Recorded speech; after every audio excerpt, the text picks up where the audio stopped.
Welcome to Beyond the Competition, the SAE University Programs Podcast. Hey guys, welcome to another episode of the podcast. I'm Mike Sword, the video and podcast producer with the SAE University Programs, with another monthly episode of Beyond the Competition. Also with me in the studio, as usual, is Scott Schultz of the SAE University Programs. Hey, how's it going, Mike? And the news program. Yeah. And sometimes the live streams. Yeah, how's it going? It's going good. It's going good. Yeah. So, and today we're going to be talking with our friends from Oshkosh and Pratt Miller. We have with us today Kevin Kwiatkowski of Pratt Miller, the VP of Engineering over there. How are you doing today, Kevin? Doing well. Glad to be here.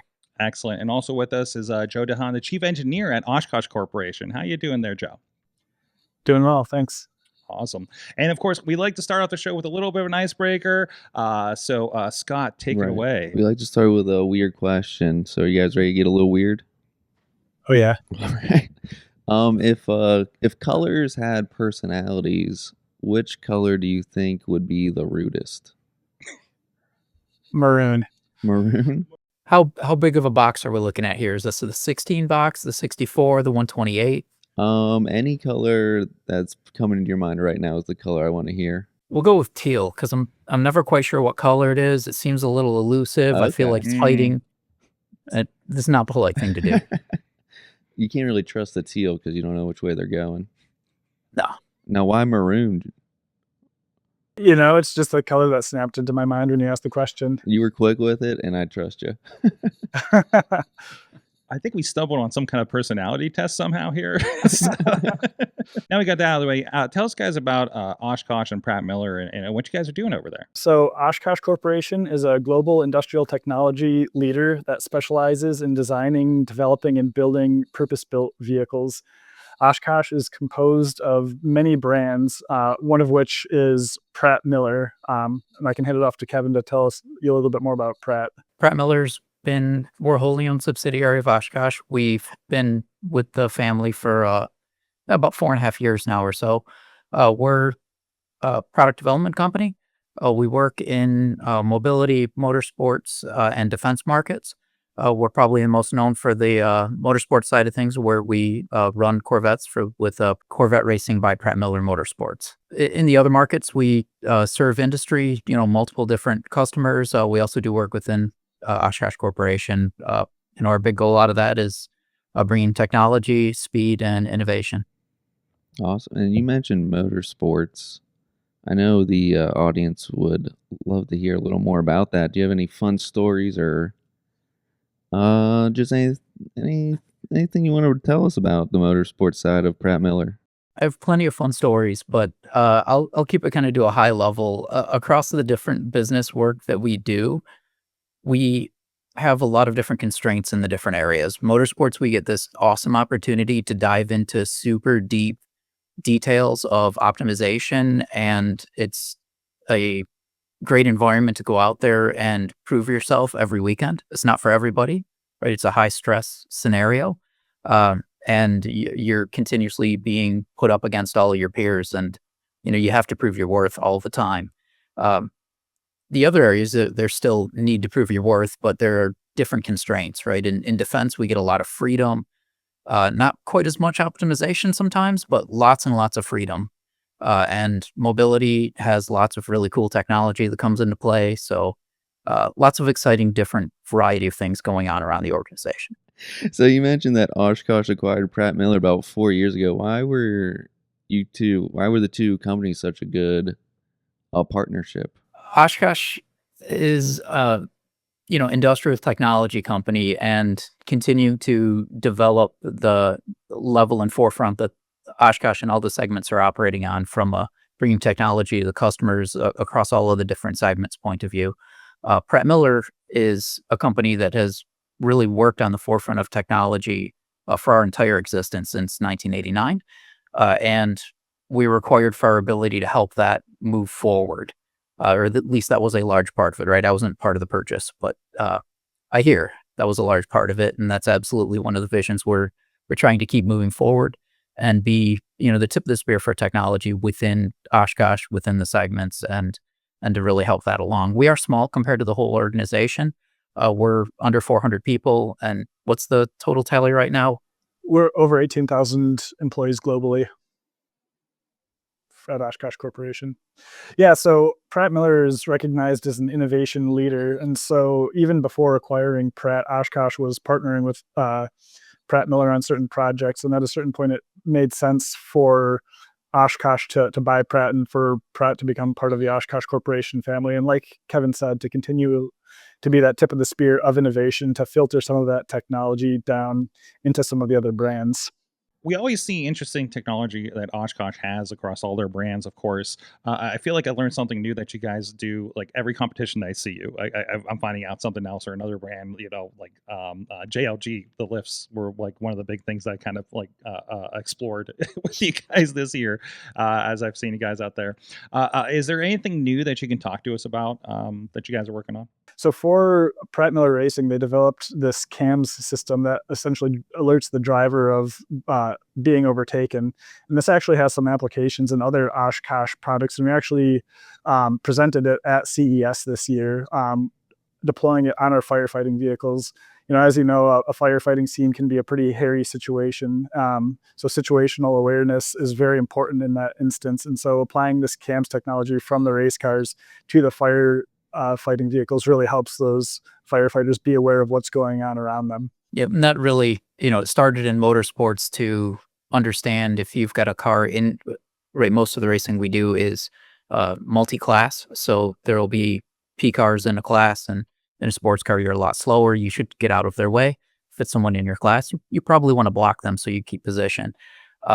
That same technology from a sensing point of view was transferred and applied, and we're looking at other places for this as well. But there's a lot of cool additional layers of AI and recognition of probability of when something is, not going around the emergency vehicles and going to have a collision. And if you can save a half a second or a second there, you can get a step out of the way. You can save lots of lives with that. So we're looking forward to being able to implement that wherever possible.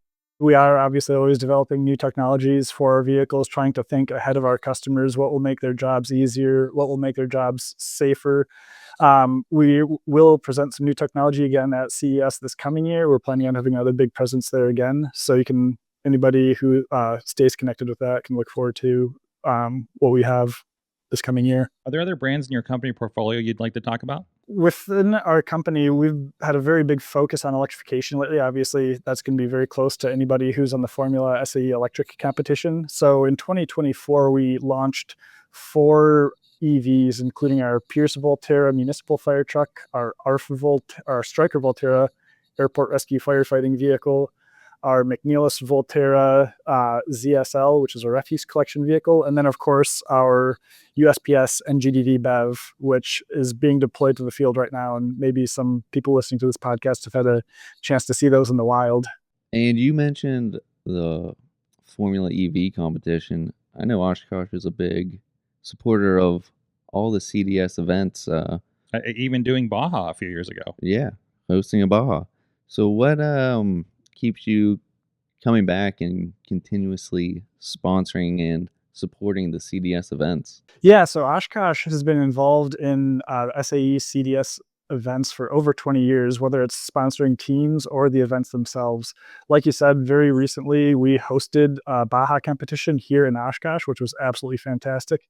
Had a pretty cool track that included components of Oshkosh vehicles as part of the obstacles. And then for the last couple of years, we've been a sponsor at the Formula Electric competition, which has been fantastic. So we really love to see these students apply what they're learning in the classroom to a real world project, whether that's an off-road vehicle or an electric race car. It's really, really great to see them applying their learning in those instances, doing the EV powertrain development, battery design, powertrain design in general. And being at that Baja event, it was really cool because I know most of the volunteers were from your companies, right?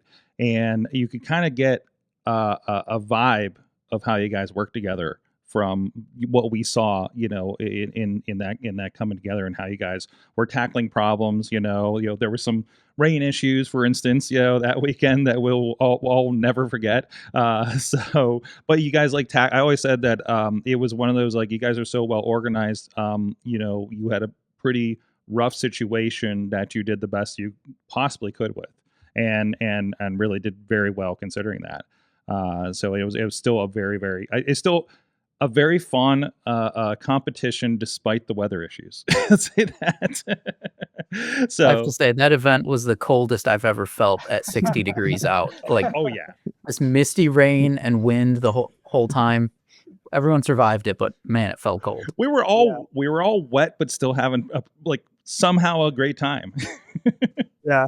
One of my most memorable things from the event was it was in the days leading up to the event, and we were trying to drain one of the tracks from all the water. There was the roadway back to the suspension course and a few of the other racetracks. I think the main endurance course was back there as well.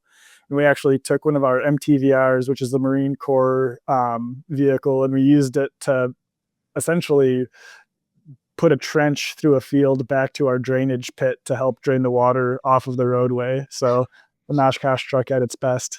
How fortunate to happen to be a company that has all of this high heavy equipment available to you for the event. Yep.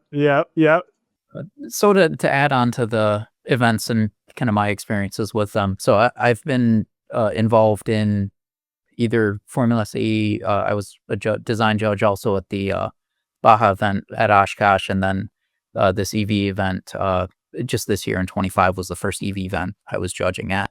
I love these events, and Pratt Miller overall loves these events. We've been involved with team sponsorship and mentoring forever, over 20 years.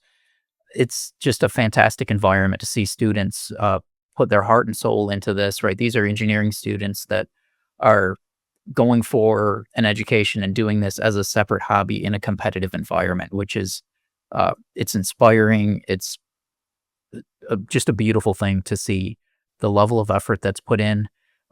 In my experience judging this, it's been a challenging and awesome environment to go into, where you're entering a scenario where a huge group of people have gathered to do their best together. They've put all of their effort in for an entire year, and you're trying to squeeze in this short amount of time and give them the best input you can, absorb all that you can. It's just an awesome environment for all the professionals involved in it, as well as to see the student performance. Yeah, and Kevin mentioned the engineering students. One thing that stood out to me this year in particular was all of the non-engineering students as well that participate in the event in stuff like the business and cost competition. So I met some really great students at the event that really put a lot into whatever it was, whether they were on the marketing team or the finance team or just the business team in general, who are contributing to these teams. That is very engineering centric, but it's more than just engineering as the team comes together to put together their presentations for the event. You see some of the top teams, they treat it more like a small company than a formula team. Exactly. But were either of you on a team back when you were in college? Yeah, back when I was at Michigan Tech for my undergrad, I was on the Baja team. So we were pretty successful back then. I think the year before I joined, we won the Iron Team Award. We unfortunately weren't able to keep that up during my tenure on the Baja team, but we still did some pretty cool stuff during my time at Michigan Tech. Yeah, I was on the Formula team at U of M late 90s. Oh, nice. Do you guys have any favorite memories from your times on the team, or was it too stressful you blocked it off? Oh no, I love being in Baja. And actually my favorite, I mean, SAE puts on great events, but there's also some invitational style events that we went to, including one hosted by Michigan Tech. And those were always a lot of fun. They were a little bit more free compared to SAE events with the rules and whatnot. So going over to UW Stout and racing in this giant mud pit, or having teams come up to Houghton for Winter Baja and racing on an ice track is really, really cool. Some of my fondest memories. What about you, Kevin? Do you have any favorite memories? Really just seeing things come together and, become a finished vehicle. I wasn't as core of a member of the team as some of the hardcore people I see within the leadership on the current teams. And, kudos to them. It's awesome to see. So obviously, you guys sponsor and are part of multiple competitions, including the Baja and the Formula. And you also sponsor specific dynamic events at those competitions too. Can you tell us a little bit about the ones that you typically sponsor there, and maybe why you kind of pick those ones and what you kind of see in those when you're out there on the track seeing them go? Yeah, the first one that comes to my mind is the suspension and steering competition at Baja, which is really a lot of the bread and butter of the historic Oshkosh products.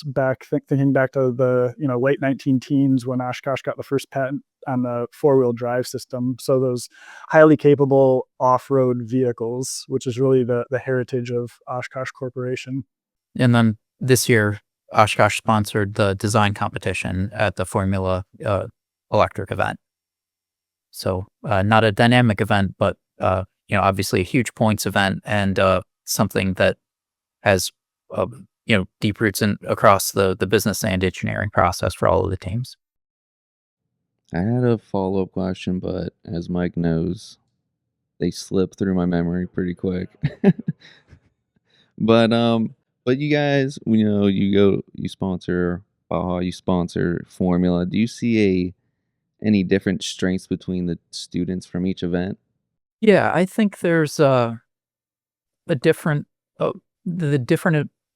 opportunities in different clubs suit some of the students better, depending on what type of person they are. The Formula events tend to be a huge amount of upfront planning, right? You start with a tire, you cascade that down to the remainder of the vehicle, you manage a schedule and a budget along with it, you get it built, you do your correlation, and you come into the competition, hopefully with a running car. Not always that way. The Baja side of things is more of a start with grit, get things together, and then figure them out and iterate on them. So I think there are different levels of reward that come to the different personalities. And I think either of them has a better fit depending on where you're coming from. My view. Yeah, definitely. And just to add to that, as I was saying earlier, we have our heritage in those, heavy duty, highly capable off-road vehicles doing suspension design, gearbox design, et cetera, which lines up in my mind more with something like a Baja event. And then looking forward to some of the advanced technology we're developing now, that aligns very well with Formula SAE, with developing electric powertrains, and then looking forward to the autonomous competition. I know we had the first autonomous demonstration at the electric competition this year, which was great to see Toronto there demonstrating their autonomous vehicle. And those are the same kind of technologies that we're developing at Oshkosh, whether it's electrification, autonomous systems, or software-defined vehicles. Now, you are both one Baja and one Formula student. Do you see your differences in your professional life? Like, Kevin, are you more of the planner, and Joe, are you more of the doer? Unfortunately, Kevin and I haven't had the privilege of working with each other very closely quite yet. As Kevin said earlier, Pratt does work very closely with Oshkosh, both within the corporate team and within the business segments. But it's definitely an interesting question. And if you asked me when I was in school what I'd expect myself to be doing in 15 years, I don't know that I would say electrification. I would have thought it'd be more of the core mechanical engineering, suspension, gearbox type stuff. But here I am 15 years later working on this awesome advanced technology. So kind of made the pivot, which has made me look back at my time in school and kind of wish I had done something like Formula. I've definitely started my career more on the doer and mad scientist side and moved more toward the planner side with a larger group that I need to be responsible for. Okay. Do you like the planning more or the mad science stuff? You need both to get to the end. That's right. So to the students listening, are there any opportunities they can apply for now, and where could they find those opportunities? Yeah, there'll be a link in the show notes for the podcast that can take them to our careers page. We also are collecting information for our early talent team that's going to be pushing some information out to students about opportunities for internships in 2026. So if somebody attended the competition this year and didn't have a chance to scan our QR code and put their information in, they can go to the careers page at oshkoshcorp.com/careers and get registered there to look for 2026 internship opportunities. Pratt Miller opportunities are on the Pratt Miller website, and I believe also on the Oshkosh website that the link should be for. Since you will hopefully continue to be at all these events, why should students come visit you and your booth at the events? So Oshkosh is a fantastic company. There's a reason I think that I've been here for 15 years. There's a reason that Kevin's been at Pratt Miller for a long portion of his career. We do really cool technology development. We design such an awesome variety of vehicles, whether it's a JLG scissor lift or a Corvette race car or an airport rescue firefighting vehicle. There's no end to the variety. And then the cool technology that we apply to these, and then, applying similar technology across different vehicle platforms and seeing the unique challenges that each vehicle platform has when we're applying something like electrification technology or autonomy technology. Yeah, I'll second that. Right. I hired into Pratt Miller 15 years ago, small company, still a small company if we consider ourselves out of the whole enterprise, but lots of variety that I've seen over that 15 years in projects. And as we were moved into the Oshkosh family, it's awesome to see how big the variety of the different segments and organizations and opportunities are. It's hard to get bored, which is a great thing. Yeah, and one of the things that, as you were talking, came back to me is, a lot of people see Oshkosh products in their daily lives. They just don't know that they're Oshkosh products. So, whether it's going to be an NGDV that's delivering mail to your house, or one of the JLG lifts that's working on a construction site near you, or a McNeilus refuse vehicle that picks up your trash every day, Oshkosh products are all over the place. So we're excited to work on those projects and the variety that gives us. You named like 3 things there I want to look up after this and find out more about it. So, by the way, do you have any advice for people as they're going into, maybe if they're new to this, getting into the podcast and the events, or maybe in line, maybe in their second or third year of Baja or Formula? You have any advice for those students going into those competitions, from your experience and what you know about how that applies to your professional life now? Yeah, I mean, I'd start out by saying that they're already on the right track by being part of the SAE CDS competitions, whether it's Formula, Baja, or something else. It's great to see, again, students applying knowledge that they learn in the classroom to real problems. And what I'd say is just really invest in it. Whatever you're responsible for on your respective team, just know your subsystem so that you can speak intelligently about it. Just have that passion that Kevin was talking about earlier, that grit to get things done, to be successful. And, Kevin was saying something earlier about, we all fall down, but we have to get back up, dust ourselves off and keep on going. So even if the team is struggling, if you're working hard at it, if you're learning from mistakes that you make, that's really important so that you can, continue forward and improve. 2 things I'd add to that.